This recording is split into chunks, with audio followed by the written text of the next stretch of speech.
இன்றைக்கு அனைவருக்கும் தெரிந்த மற்றும் ஒரு மூலிகை வகைகளிலே பிரண்டையினுடைய பயன்பாடு வருடா வருடம் அதிகரித்து கொண்டே தான் வருகிறது. பிரண்டை என்று சொல்லக்கூடிய வஜ்ரவல்லி என்று அழைக்கக்கூடிய அந்த தாவரமானது உணவு சார்ந்த மருத்துவ தாவரமாக விளங்குகின்றது.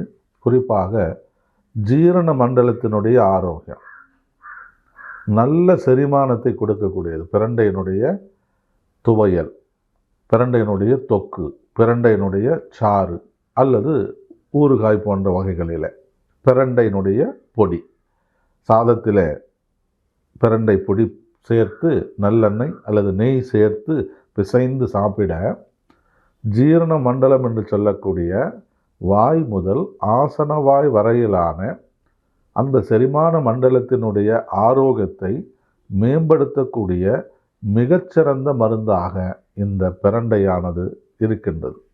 இதனுடைய அவசியம் தற்போது அதிகரித்து கொண்டே இருக்கிறது. ஏனென்றால் நம்மிடையே காணப்படக்கூடிய உணவு கலாச்சார மாற்றம், எந்த நேரத்தில் எது வேண்டுமாயினும் எவ்வளவு வேண்டுமாயினும் சாப்பிடலாம் என்கின்ற ஒரு கலாச்சாரம் பெருகி கொண்டே வருகிறது. குறிப்பாக இரவு நேர உணவில் நம்முடைய கவனம் இருப்பதே இல்லை. ருசிக்கு மட்டுமே முக்கியத்துவம் கொடுத்து சாப்பிடக்கூடிய கலாச்சாரம் பெருகுவதனால்தான் மருத்துவமனைகளுடைய தேவை அதிகரித்து கொண்டே போகிறது.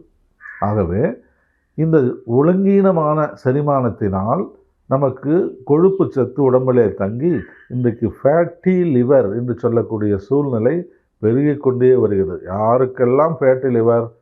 உணவில் கவனம் இல்லை. நாம் என்ன சாப்பிடுகிறோம், எவ்வளவு சாப்பிடுகிறோம், எந்த நேரத்தில் சாப்பிடுகிறோம் என்கின்ற எண்ணமெல்லாம் இல்லாமல் கிடைத்த பொழுதெல்லாம் சாப்பிட்டு கொண்டே இருக்கக்கூடிய நேரத்தில் இந்த ஜீரண மண்டலத்தினுடைய செயல்பாடுக்கு அதிக வேலை பளு ஏற்பட்டு முறை இல்லாத ஒரு செரிமான நிலை ஏற்படுகிறது.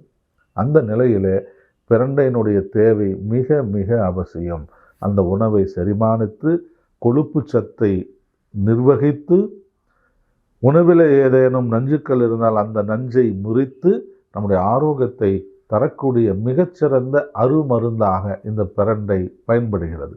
அதோடு மட்டுமல்லாமல் ஆஸ்டியோபொரோசிஸ் என்று சொல்லக்கூடிய எலும்பு பலவீனமான நோய் ஏற்படாமல் இருப்பதற்கு பிரண்டை மிகச்சிறந்த மருந்தாக இருக்கிறது என்பதனை கண்டறிந்து இன்றைக்கு உலகம் முழுவதிலும் பிரண்டை பயன்படுத்துபவர்களுடைய எண்ணிக்கை அதிகரித்து கொண்டே இருக்கிறது. பிரண்டை, சுக்கு, சுண்டைக்காய் இப்படிப்பட்ட செரிமானத்திற்கு ஆதாரமாக இருக்கக்கூடிய மருத்துவ மூலிகை தாவரங்களினால்தான் நம்முடைய ஆரோக்கியம் நிலைக்கிறது, நீடிக்கிறது. இப்படிப்பட்ட தாவரங்களை மேலும் மேலும் வளர்த்து நம்முடைய ஆரோக்கியத்தை காப்போம்.